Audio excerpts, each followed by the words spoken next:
ورنہ عام آدمی کو ENT کا پتہ ہی کوئی نہیں ہوتا تھا. ڈسٹرکٹ لیول پہ گجرانوالہ سیالکوٹ میں بھی ENT اسپیشلسٹ کی کوئی پوسٹ کوئی نہیں تھی, سرگودا میں کوئی نہیں تھی, اکاڑا میں کوئی نہیں تھی, ساہیوال, پاک پٹن, کہیں بھی جائے نو پوسٹ.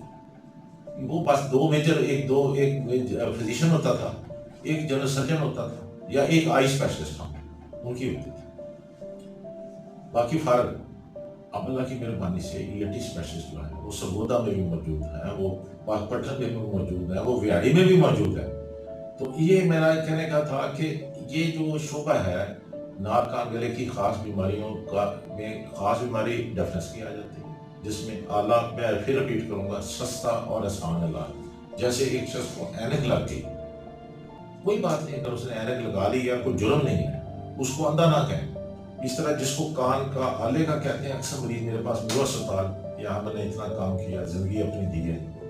ساتھ کنگ ایڈورڈ میڈیکل کالج اس کی آپ دیکھ سکتے ہیں, اس کو وہاں میں نے پڑھایا ہے.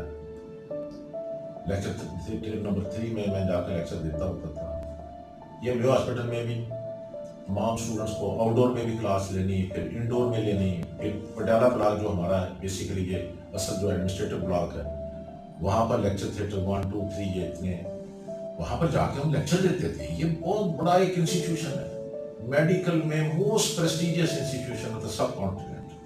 ایون کلکتہ والا بھی جو تھا, میں گیا ہوں, وہ اس لیول کا نہیں ہے. حالانکہ بنایا پہلے نمبر پہ ورک ہو گیا. انگریز سب سے پہلے کلکتہ میں آئے, پہلا DC آفس بھی کلکتہ میں بنا تھا. DC کا آفس نہ لاہور میں تھا نہ دلی میں تھا. انگریز جہاں گئے انہوں نے ایک ڈیولپمنٹ کی ایک سسٹم دیا ہے یہاں کے خطے کو. یہ میں ذمہ داری سے کہہ رہا ہوں, میں نے کافی ہسٹری پڑھی ہوئی ہے. یہاں پر سکھوں کے ساتھ 1849 میں انکاؤنٹر کر کے جب انگریزوں نے سکھوں سے پنجاب لیا, تو پھر انہوں نے اس کا حلیہ ٹھیک کرنا شروع کیا. یہ ڈینٹل کالج بن گیا, یہ کنگ ایڈورڈ میڈیکل کالج 1860 میں within 10 years medical college بن گیا, پنجاب یونیورسٹی بن گئی, NCA بن گیا, پھر اس کے بعد ایچیسن کالج بن گیا, پھر یہ لاہور ہائی کورٹ, جس کی بہت بڑی ایک چیز ہے, بڑا پورا سسٹم دیا. اس سے یہ ہمارے علاقے میں ایک نئی امنگ پیدا ہوئی کہ ہم نے باقی قوموں کے شانہ بشانہ چلنا. پھر یہاں سے جب ہم لوگ پڑھے کنگ ایڈورڈ سے, لوگ پھر امریکہ چلے گئے, کوئی انگلینڈ چلے گئے, وہ دلی بھی چلے گئے. وہ دلی میں بھی جا کے انہوں نے پڑھایا بھی ہے. دلی میں یہ بیفور پارٹیشن کی میں بات کر رہا ہوں, وہاں جو بہت بڑے بڑے پروفیسر تھے, پروفیسر ڈیکا تھے جو ڈین آف ایمس تھے, All India Institute of Medical Sciences, اس کی آپ فوٹوگراف دیکھ سکتے ہیں. وہاں پر وہ ڈین تھے, لاکھوں بیڈ اسٹرینتھ ہے, سب سے بڑا ہاسپٹل ہے سب کچھ.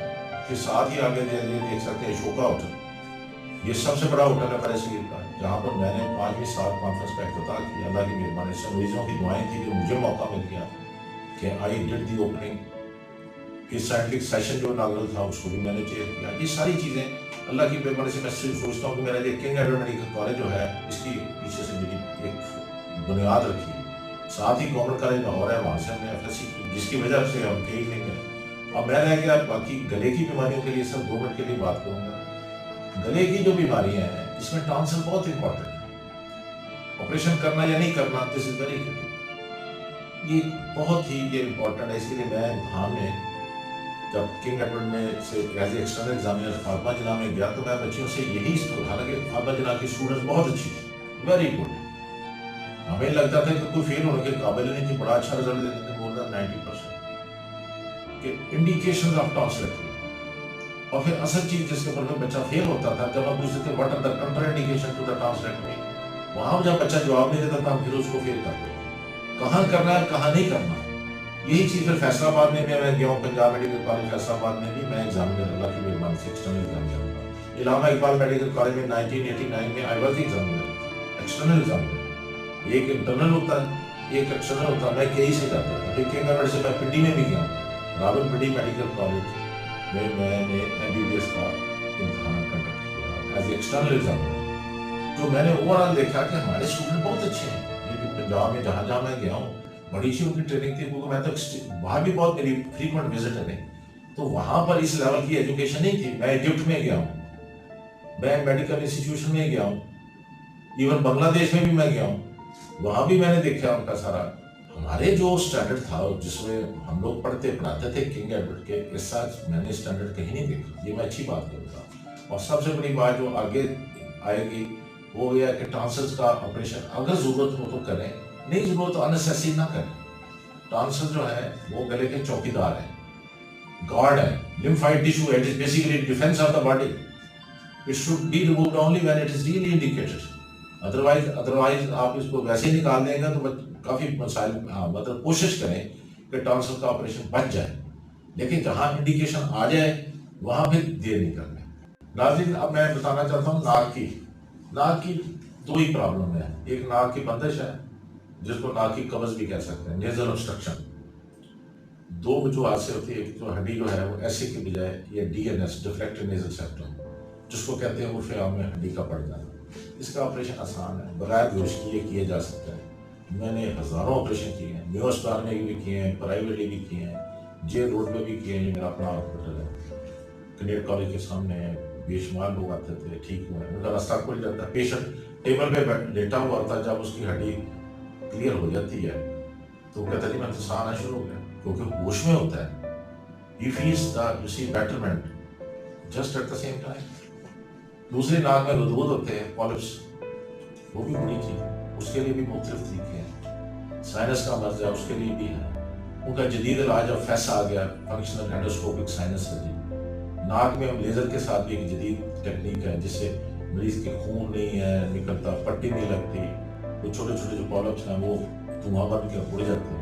تو ناک میں جو سب سے امپورٹنٹ چیز, ایک اس کی رکاوٹ نہیں ہونی چاہیے. ہماری یہ کانفرنس ہے منیلا میں, فلپائن میں نے ریپرزینٹ کیا. دوسری کانفرنس ہماری واشنگٹن ڈی سی میں تھی ناک کے اوپر, نوز 2000 اینڈ بیانڈ.